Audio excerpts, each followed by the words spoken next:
इयत्ता चौथी परिसर अभ्यास भाग 1 घटक साठवण पाण्याची। या पाठातून पाण्याच्या स्रोतांची माहिती होणे, निरीक्षणे, अनुभव घेणे, माहितीची नोंद ठेवणे या अध्ययन निष्पत्ती साध्य होतात। जल म्हणजे जीवन। पाणी मानवी जीवनातील अत्यंत मूलभूत घटक आहे। पहा, चित्रात एक मुलगी दगड व मातीच्या छोट्या टेकडीवर झारीने पाणी ओतत आहे। चित्राचे निरीक्षण केल्यावर तुम्हाला काय दिसते? डोंगर उतारावरून पाणी खाली वाहते। पहा, पाणी उतारावरून खाली वाहताना दिसत आहे। यावरून असे लक्षात येते की पावसापासून मिळणारे पाणी जमिनीवरून वाहत जाते। काही पाणी जमिनीमध्ये मुरते। आपल्याला मिळणारे सर्व पाणी पावसापासून मिळते। पावसाळा 3 ते 4 महिने असतो। आपल्यासह सर्व सजीव वर्षभर हे पाणी वापरतात। पाणी साठवून ठेवले नाही तर आपल्याला पुरेसे पाणी मिळणार नाही, म्हणून पाणी साठवावे लागते। पाण्याचा वापर काटकसरीने करावा लागतो। आता आपण पाणी साठवण्याच्या विविध पद्धती पाहूयात। जुने जलसाठे। जुन्या काळात पाणी साठवण्याच्या अनेक पद्धती होत्या। आता त्यांचा फारसा वापर होत नाही, मात्र त्यांचे अवशेष सर्व भागात पाहायला मिळतात। विहीर। पावसाचे काही पाणी जमिनीत मुरते, ते मिळवण्यासाठी विहीर खणली जाते। आजही अनेक गावांमध्ये विहिरी आढळून येतात व त्यांचा वापरही होत आहे। किल्ल्यांवरचे तलाव व टाक्या। पूर्वी किल्ल्यांवर लोक राहायचे, त्यांनाही पाण्याची गरज होती। किल्ल्यांवर तलाव असायचे, त्याचबरोबर दगडात खणलेली पाण्याची टाकी असायची। छत्रपती शिवाजी महाराजांनी किल्ले उभारताना आपल्या मावळ्यांना, सरदारांना पुढील सूचना केल्या।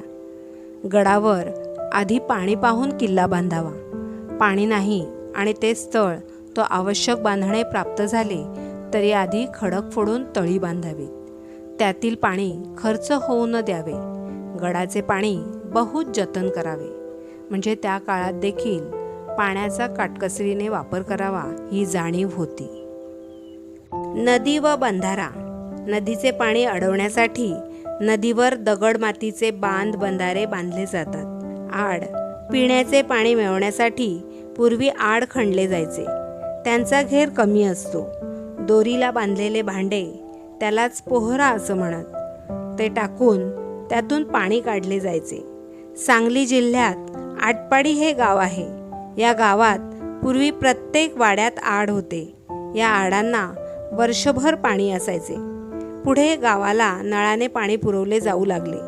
त्यानंतर आडांचा वापर बंद झाला, ते बुजवले गेले।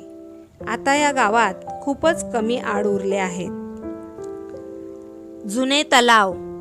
कमी पावसाच्या भागात किंवा मोठी नदी असलेल्या भागात पूर्वी तलाव बांधले जायचे। बहुतांश तलाव बांधण्यासाठी दगड व चुना वापरला जायचा। जुने हौद। पूर्वीच्या काळात पाणी साठवण्यासाठी हौद वापरले जायचे। मुख्यतः जुन्या काळातील मोठ्या शहरांमध्ये असे हौद आहेत। हा हौद आहे औरंगाबाद, अर्थातच आत्ताचे छत्रपती संभाजीनगर शहरातील। पाणी साठवण्याच्या नव्या व्यवस्थांपैकी प्रमुख म्हणजे धरण। या धरणांमुळे खूप जास्त पाणी साठवता येऊ लागले। पाणी उपलब्ध झाल्याने आता जास्त शेती पिकवता येऊ लागली। वीज निर्मिती करणे शक्य झाले। आपल्या महाराष्ट्रात औरंगाबाद येथील गोदावरी नदीवरील जायकवाडी धरण, सोलापूर येथील भीमा नदीवरील उजनी धरण, मराठवाड्यातील पूर्णा नदीवरील येलदरी धरण अशी अनेक मोठी धरणे आहेत। विंधन विहिरी म्हणजेच नलिका कूप अर्थात बोरवेल।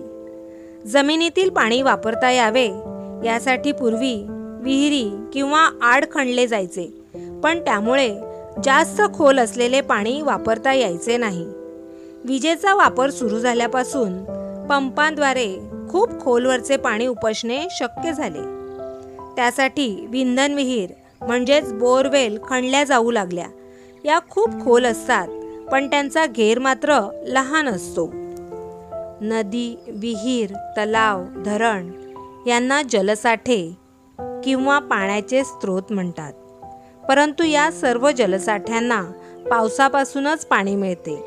पाऊस योग्य प्रमाणात पडला तर पाण्याचा साठा जास्त प्रमाणात उपलब्ध होतो. परंतु पावसाचे प्रमाण कमी झाले तर दुष्काळी परिस्थिती निर्माण होते. पाण्याची टंचाई सर्वत्र होते. त्यामुळेच आपण पाण्याचा वापर काटकसरीने केला पाहिजे. पाण्याचा वापर काळजीपूर्वक केला पाहिजे. पाणी ही नैसर्गिक संपत्ती आहे.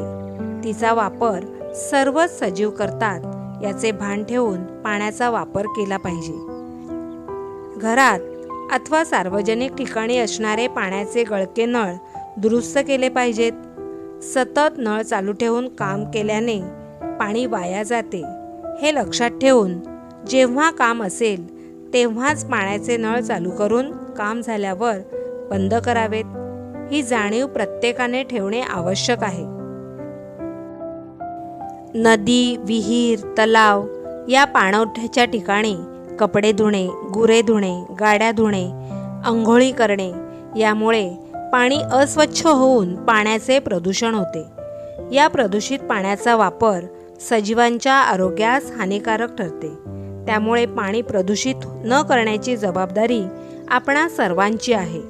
आपणही त्यासाठी प्रयत्न करायचे आहेत, कारण पाणी आपले जीवन आहे. या पाठाद्वारे आपण पाणी साठवण्याच्या पारंपरिक पद्धती, पाणी साठवण्याच्या सध्याच्या नवीन पद्धती तसेच पाण्याचा जपून काळजीपूर्वक काटकसरीने वापर करावा हे शिकलो. उरलेलं पाणी फेकून न देता झाडाला टाकतो. पाणी जपून वापरावे. स्वाध्याय सोडवा.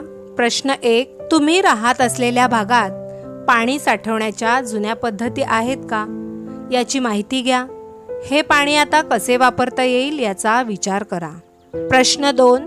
पाण्याचा काटकसरीने वापर करण्यासाठी कोणत्या चांगल्या सवयी आपण स्वतःला लावून घ्याव्यात?